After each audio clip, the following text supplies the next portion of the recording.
¿Qué está pasando en México?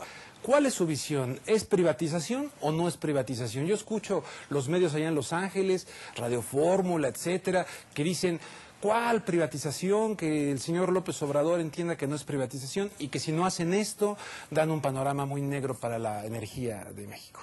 Bueno, aquí hay un componente importante. La reforma energética es una privatización parcial. La mitad de lo que hace Pemex se le entrega a la iniciativa privada. Es decir, lo que es refinación, ductos, que es muy importante. Los ductos es, para que lo entienda la opinión pública, es como el sistema circulatorio. ¿Cómo puede funcionar el corazón sin venas y arterias? Entonces, los ductos incluso, hay la guerra de los ductos en Eurasia. Es decir, los ductos es un elemento de la más alta geoestrategia. Gasoductos, todo lo que es el Cáucaso, Asia Central. Afganistán siempre ha estado en ese escenario. Entonces, entregar los ductos es entregar la seguridad nacional. Eso es muy peligroso, porque además la empresa privada en México no tiene la capacidad ni el know-how para, primero, construirlas y, seguro, cuidarlos. Pero eso es lo que ellos dicen, justamente, que por eso están invitando a la inversión extranjera, etcétera. No, yo hablo de la empresa extranjera. Bueno, y ellos van a invitar, a su vez, a la empresa extranjera a que hagan las labores, por eso pueden hacer esa labor de triangulación.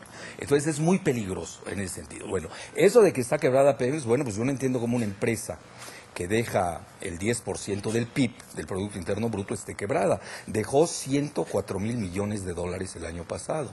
Es decir, 80,000 millones de dólares libres de ganancia y antes de impuestos, que obviamente se lo lleva todo. O sea, este diagnóstico reciente de Reyes Pero no hay diagnóstico. ¿Y cómo se llama, Georgina? No hay diagnóstico. Ese que vieron, que dijeron. Ellos están dando un tratamiento neoliberal sin el paciente. Si no hay, además, los diagnósticos se pueden equivocar.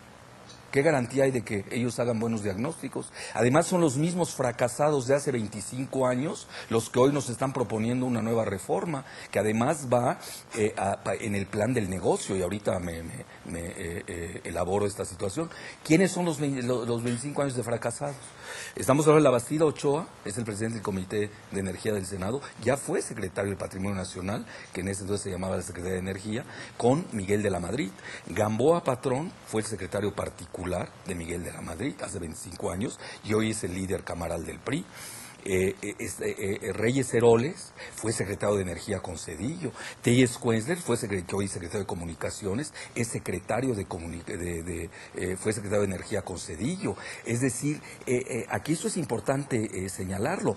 Y Muriño Terrazo ya había sido, había entregado, que eso es importante que lo sepa la opinión pública, cuando fue secretario de Energía Calderón con Fox, hizo el contrato más caro en la historia de México y del mundo del gas, con Repsol. Lo han querido poner en esa situación a propósito, claro, para ponerlo a la venta. Es que es muy sencillo, yo lo resumiría en estos términos. Calderón Hinojosa es impuesto en la presidencia de la República precisamente para esta reforma. Lo que pasa es que la quería todavía más amplia, no lo pueden hacer de frente a la nación, lo hacen en lo oscurito y en forma tangencial, porque hay un rechazo de la opinión pública, el 85% de la opinión pública está en contra. Ellos mismos aceptan que la mitad, que ya es ganancia, la mitad. Pero esto no sale en los medios masivos de comunicación de México, que son totalmente totalitarios. Ni la Unión Soviética llegó a tener los medios tan totalitarios que hoy tenemos en México. Así peor. Pero a lo que quiero llegar yo resumiendo, Calderón Hinojosa, por lo que hemos visto, es el hombre de Repsol y Muriño Terrazo.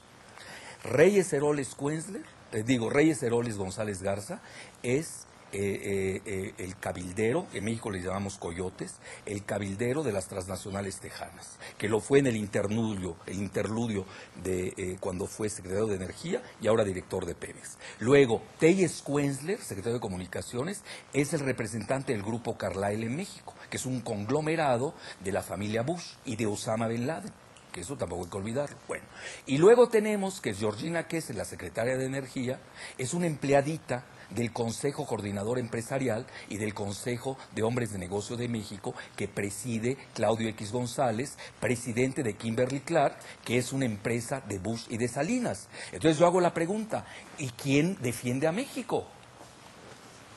Entonces es un proyecto transnacional de entrada por los empleados de las transnacionales de México. Así de sencillo, no perdamos mucho el tiempo en elucidación. Entonces decía, ¿quién defiende a México? Así Pues es, ya ¿quién están defiende ahora a México? las mujeres, las Adelitas. ¿Usted cree que esto realmente va a tener un efecto? Bueno, aquí depende de la ciudadanía. No hay resistencia civil pacífica que no crezca si no tiene el apoyo ciudadano. Si los ciudadanos no creen ni en Andrés Manuel López Obrador, ni en el Frente Amplio Progresista, ni en las Adelitas o en los otros, hay priistas nacionalistas de primer nivel, eso hay que señalarlo, también hay que decirlo. Está Eladio Ramírez, el grupo de 70 parlamentarios del PRI que sacaron su desplegado, es decir, hay una fronda interna en el PRI, eso tampoco hay que perder. Y yo creo que ahí está la clave. Si los elementos nacionalistas del PRI deslindan a estos personajes, que curiosamente, y lo digo con mucha responsabilidad, a los tres los han vinculado con el narcotráfico, a mí no me consta.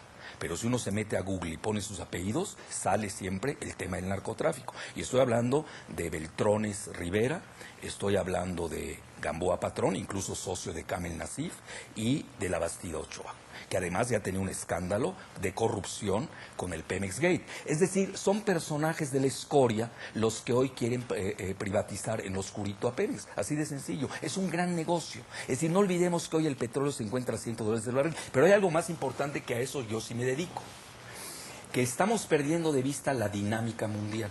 El 90% de las reservas petroleras del mundo está en manos estatales y solamente el 10% ya está en manos privadas de las transnacionales. Y eso lo dice el Financial Times y lo acaba de decir incluso nada menos que Matthew Simmons, que es un banquero de inversiones tejano, asociado a los Bush y a Cheney, quien acaba de comentar que las empresas privadas están en vías de liquidación, porque ya no tienen reservas. Hoy las empresas cotizan en bolsa gracias a sus inventarios en reservas. ¿En sentido contrario? Así es. México está en la dinámica contraria del mundo, que eso es muy importante señalarlo, porque hoy el mundo está desprivatizándose y está yéndose al renacionalismo. Y hoy Calderón es el último mohicano de este modelo neoliberal, que incluso ya en Londres aceptan que se está acabando. Estamos viendo el retorno del nacionalismo, la quiebra de bancas en Alemania, en Gran Bretaña y en Estados Unidos, bancos que están siendo rescatados con el dinero ciudadano. Entonces estamos ante otra dinámica. Yo creo que ahí es donde nosotros tenemos que contemplar el contexto, pero yo voy más lejos a nivel geopolítico. Y esto lo dicen los grandes geoestrategas del mundo. Incluso nos caigan bien o nos caigan mal. El mismo Kissinger, el mismo Brzezinski. Quien controla el petróleo y el agua dominará al mundo. Y parece ser que en México queremos que nos dominen. No queremos tener hoy una carta petrolera que nos da poder. Quien tiene poder tiene petróleo. Quien tiene petróleo tiene gloria. Y aquí, al parecer, hay muchos compromisos ya contraídos y están cediendo en forma parcial la mitad de Pemex. Porque si nosotros vemos bien las cifras, petroquímica y refinación es la mitad de las actividades de Pemex. Es decir, Pemex está cediendo la mitad de sus actividades cuando el barril del petróleo se encuentra en las nubes. Estamos hablando de 112 y puede todavía subir más. Entonces, ahí no se está viendo la cuestión de seguridad nacional, no se está viendo que nosotros tenemos una carta petrolera de primer nivel, sino lo único que se está haciendo son negocios al oscurito, al estilo Repsol, que concertaron Calderón, Muriño Terrazo, Elías Ayub, obviamente con el gobierno de Pedro.